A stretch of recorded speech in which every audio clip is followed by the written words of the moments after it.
And Jordan Conradson, why don't you kick us off today? Thank you for being here. Thank you, Caroline. Jordan Conradson from Gateway Pundit. I have a few questions. First, with respect to the shooting in Minneapolis, we're seeing massive outrage from mainstream media and the left, but I'm just wondering, where was that outrage when Ashley Babbitt, an Air Force veteran, was executed by Capitol Police Officer Michael Byrd, who she posed no threat to in the U.S. Capitol?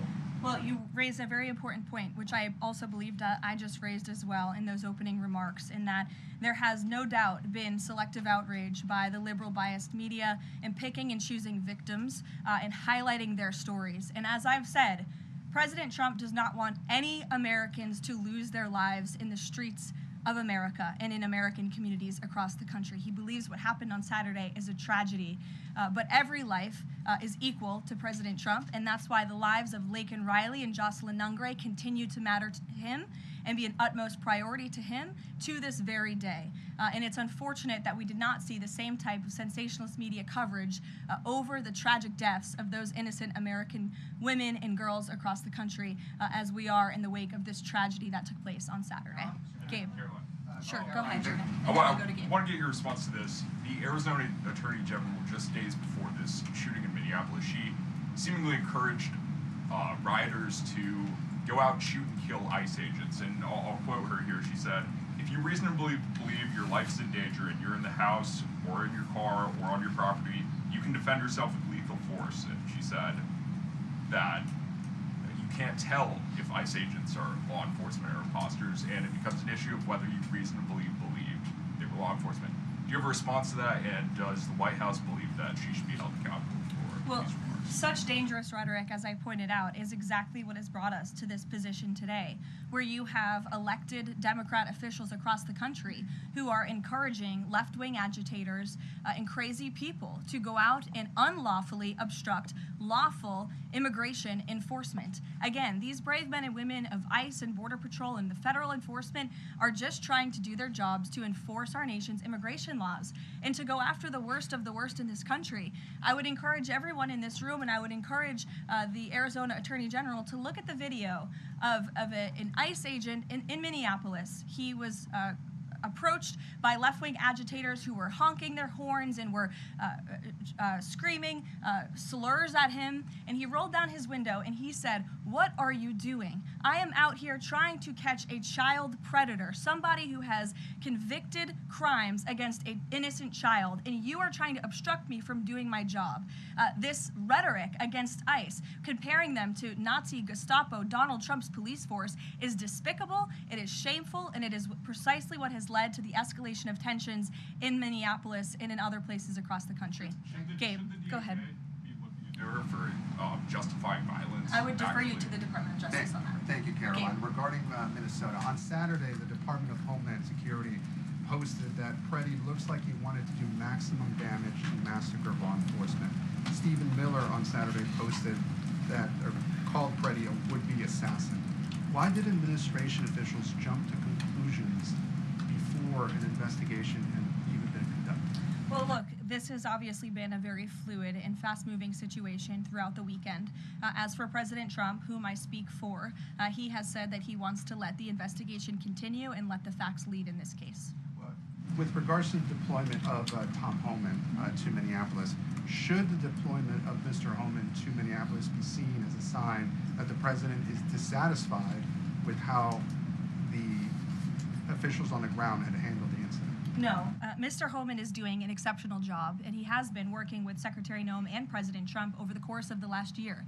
Secretary Noem still has the utmost confidence and trust of the President of the United States, and she's continuing to oversee the entire Department of Homeland Security and all of the immigration enforcement that's taking place across the whole entire country. Of course, Secretary Noem is also in charge of FEMA, and we are in the wake of a brutal winter storm where hundreds of thousands of Americans have been impacted by that. So Borders Are Homan is in a unique position to drop everything and go to Minnesota to continue having these productive conversations with state and local officials, and I know that he's catching a plane in just a few hours to do just that at the request of the president. Jennifer. On Saturday's shooting, has the president been briefed, and have you been briefed on specific details of the shooting? How many shots were fired? How many guns discharged? And I mean, did the protesters' gun go off, or only only the officers' guns. Do you have any of those details? Again, the investigation is continuing, Jennifer, and we will let the facts lead and we will let the facts play out. In this investigation, I do know that HSI and FBI are conducting interviews with those that were involved and the agents who were involved in this unfortunate tragedy on Saturday. Are they keeping the president up to date on all those details? The president is obviously very much on the ball with respect to this investigation. I think he's made that quite clear with the various statements that you've seen him put out, and also the 4 points that the president has outlined as well to Governor Walz, and to encourage him to cooperate with ICE and with the administration. Mary. Thanks, Caroline. To follow on Gabe's question, Secretary Noem said Alex Preddy committed an act of domestic terrorism. Stephen Miller labeled Preddy a domestic terrorist. Does the president agree with them? Look, as I've said, I have not heard the president characterize Mr. Preddy in that way. However, I have heard the president say he wants to let the facts in the investigation lead itself. Was he alarmed to Danny. hear his top Thanks, officials Caroline. referring to him in that way, rushing to that judgment? Danny, go ahead. Thanks, Caroline. On Stephen Miller's comments, will Stephen Miller be apologising to the family of Alex Preddy for calling him, quotes, an assassin who tried to murder federal agents, despite the fact that, as you say, this is still under investigation? Look, again, this incident remains under investigation, and nobody here at the White House, including the President of the United States, wants to see Americans hurt or killed and losing their lives in American streets. And we mourn for the parents. As a mother myself, of course, I cannot imagine the loss of life, especially losing one's child. And that same empathy from the President goes for the parents of angel families and parents of victims of illegal alien crime across our country as well, and that's exactly why the president continues to be wholeheartedly committed to deporting the worst of the worst criminals from our country. Why don't we go to the back? Kelly. Caroline, does the president believe that the killing, though, was a mistake? Has he expressed that at all? Again, the president has said, you know, we have to review it, and this investigation needs to continue, and he's letting the facts on the investigation lead itself. Does he want the body camera footage to be released to the public? Now, That's not something I've heard the president commit to, so I won't do that from the podium. Sure. Caroline, how serious is the administration taking allegations that local and state officials in Minnesota are actively coordinating with demonstrators through encrypted or non-encrypted communications, as well as providing government resources to impede immigration enforcement operations? I'm sorry, Carrie, could you repeat your question? How serious is the administration taking allegations that local and state Minnesota officials are communicating with demonstrators to basically impede immigration officials? Well, we've definitely seen active organization amongst these left-wing groups, Carrie, and it is something that I know the FBI and the Department of Justice are looking into. Again, it is illegal to unlawfully obstruct lawful immigration enforcement in this country, and these agitators are making it nearly impossible for ICE to do their jobs and for federal law enforcement to carry out the will of the American people to deport the worst of the worst. I would just encourage everyone to please imagine in this room, all of you come to the White House every day to report on the President of the United States and the administration. You come into this briefing room, you walk through the gates of the White House. Just imagine if there were left-wing agitators or agitators of any kind who were in your face, who were doxing you, who were harassing you, who were physically threatening you, who were biting off your fingers in the case of 2 Border Patrol agents we saw this past weekend in Minneapolis. That would make it very difficult for you to show up and do your job here at the White House every single day. That's what these officers in Minneapolis are facing. That's why the president is calling on Governor Walz and Mayor Frey for these 3 very simple and common sense points of cooperation so that ICE and local law enforcement can work together. Again, we are just asking for police to be police. And if you ask any law enforcement agent or official, they want to be able to work with their federal counterparts at the state and local level and vice versa. Caroline. Thanks a lot, Caroline. 2 questions. One is looking forward. The role of Mr. Homan. Is he being sent by the president to diffuse the situation that exists right now on the ground? Is he the point person essentially for the White House in terms of trying to tamp down the tensions that exist right now in Minnesota? Well, Mr. Homan is the point person for cooperating with state and local authorities and corresponding with them, again, to achieve this level of cooperation to subdue the chaos on the streets of Minneapolis. And I would just point out that Mr. Homan is someone who has been lauded for many, many decades for his experience working in law enforcement. In fact, this is a Washington Post headline from 9 years ago, 2016. Meet the man the White House has honored for deporting illegal immigrants. And I would remind everyone in this room that it was former President Barack Hussein Obama who awarded a medal to Mr. Homan. So he's obviously very qualified. He has the full trust and faith of the president. He will continue to have these meetings in the hopes that ICE and local law enforcement can cooperate and work together to have successful immigration enforcement, as we've seen in almost every other state across the country.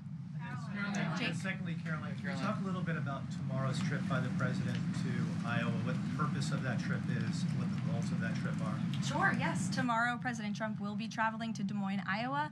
He will be making a local visit at a local business, and then he will be giving a speech on affordability and on the economy. And I know he very much looks forward to being there, to meeting with the great people of Iowa, but also lawmakers as well. Jake. Caroline, a couple quick questions. First, does the president remain fully confident in Kristi Noem's ability to lead the DHS? Yes. And then just secondly, just on that Wall Street Journal reporting that we saw yesterday, the president said at some point that the immigration enforcement officers would leave Minneapolis. Did the Saturday killing of Alex Preddy expedite that withdrawal at all? To your first question, the answer is yes. He still has confidence and trust in Secretary Noem. To the second question, I would point you back to what I said earlier. If Governor Walz and Mayor Frey implement these common sense cooperative measures, CBP will no longer be needed to support ICE on the ground in Minnesota. ICE and local law enforcement will peacefully work together, as they are effectively doing in so many other states and jurisdictions, to remove violent criminals from American neighborhoods across the country. Did Walz ask the president to remove the immigration enforcement officers?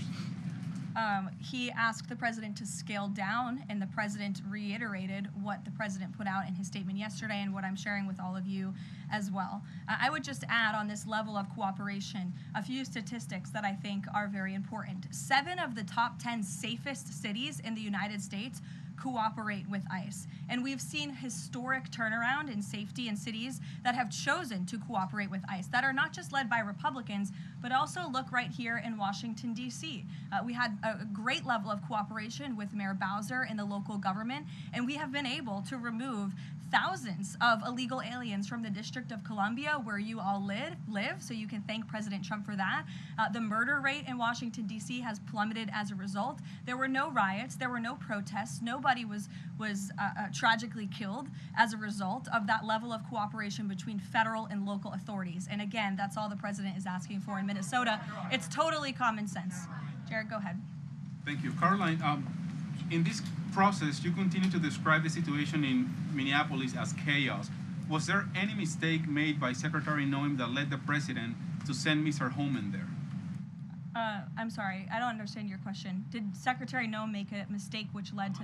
If she made any mistake that could lead the president to send Mr. Homan to Minneapolis? No, as I already mentioned, Mr. Homan has been working alongside Secretary Noem and for the president over the course of the last year. And again, he's uniquely positioned to hop on a flight to Minnesota today to continue this correspondence with state and local authorities, and that's what he's going to be doing.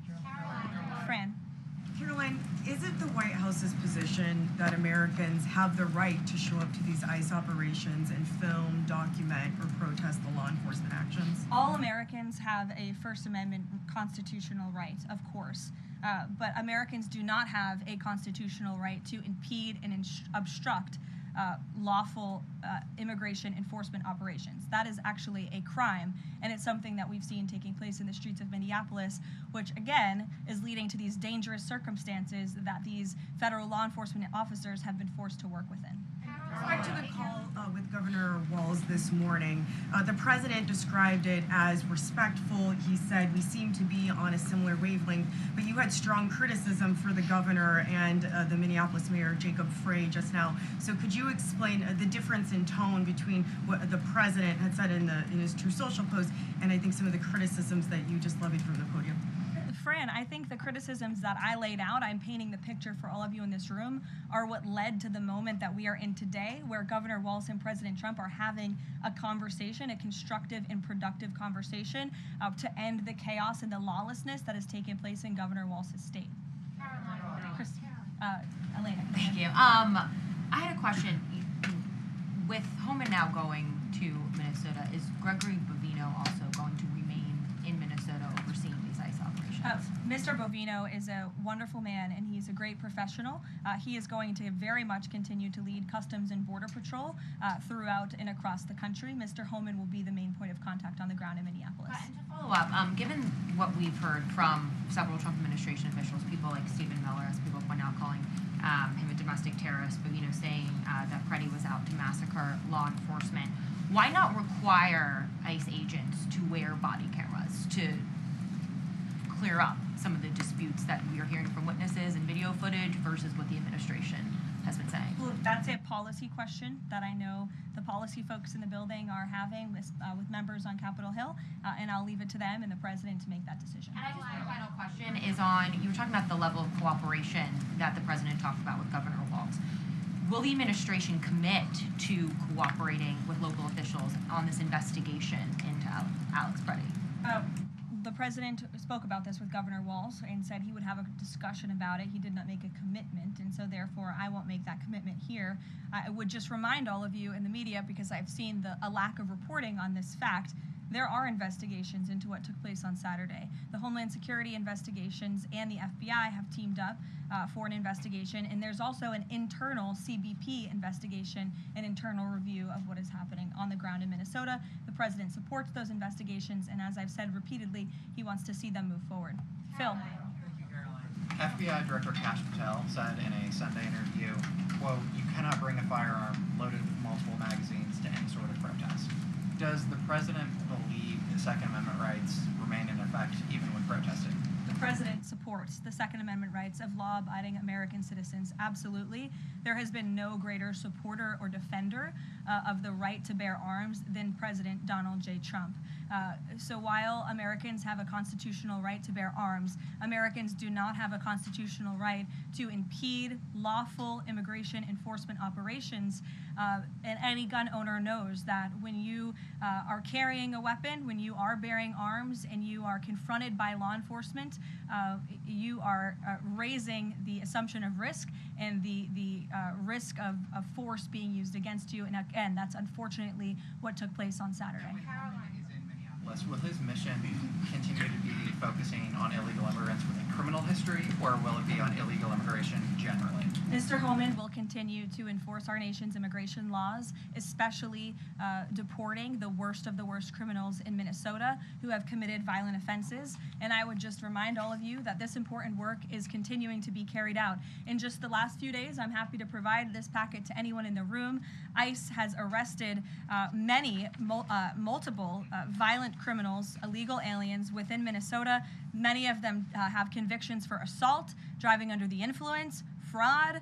This individual here I'm looking at was an aggravated felon with multiple convictions for larceny, fraud, and forgery of checks, vehicle theft, drug possession, domestic assault, inflicting bodily harm on another, criminal convictions of larceny, identity theft, again, charged with driving under the influence. These are extremely dangerous people who Governor Walz and Mayor Frey have allowed to roam on their streets, and all the president is asking for is cooperation to arrest individuals like this and deport them from the United States of America. I'll take a couple more. Go ahead. Okay. So this weekend, the president posted that this is a cover-up of the fraud in the state of Minnesota. He also posted Minnesota is a cover-up. These both happened after the shooting. So given that these came after the shooting, what is the this here? What is the cover-up he's alleging? Yes, it's a good question. I've spoken with the president about this at length.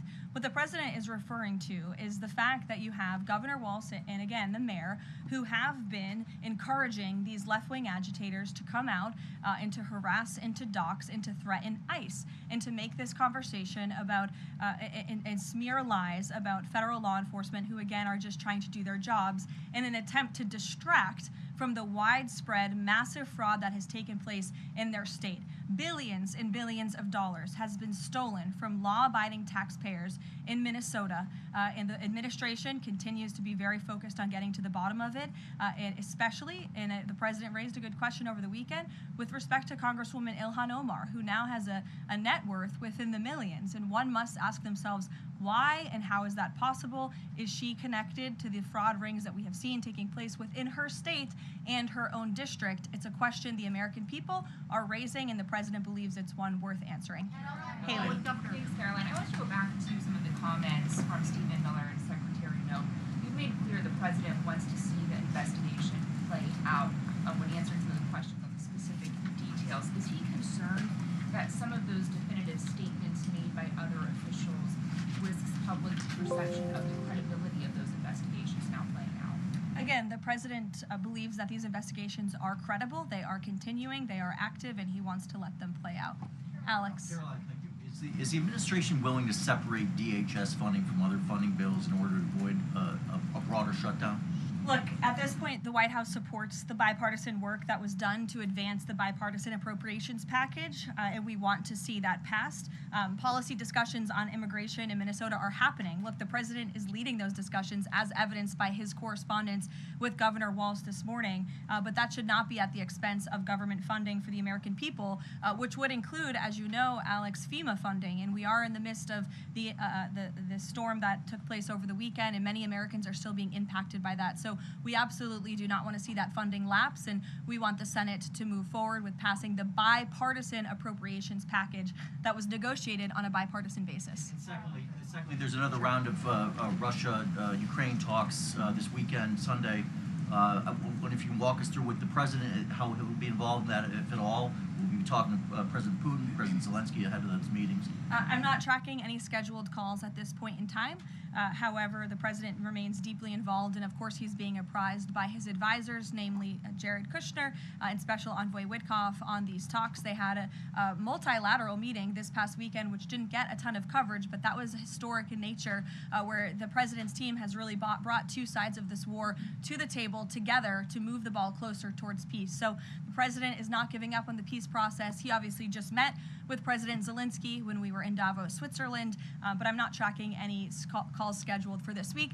On one more foreign policy point, I will point out, as you all saw, the last remaining body of the hostages, Israeli hostages in Gaza, has been returned. This is a huge foreign policy feat for the President of the United States, for the State of Israel, and frankly for the whole world. The President made the impossible possible, and so it's great news for the President, for the United States, for our allies, and also for peace in the Middle East. And I understand that more than 20 new additional countries have also signed up to join the newly established Board of Peace with respect to the rebuilding of Gaza, which is another historic accomplishment for this president. So thank you all very much, and we'll see you in Iowa tomorrow. Did the president talk to Russia?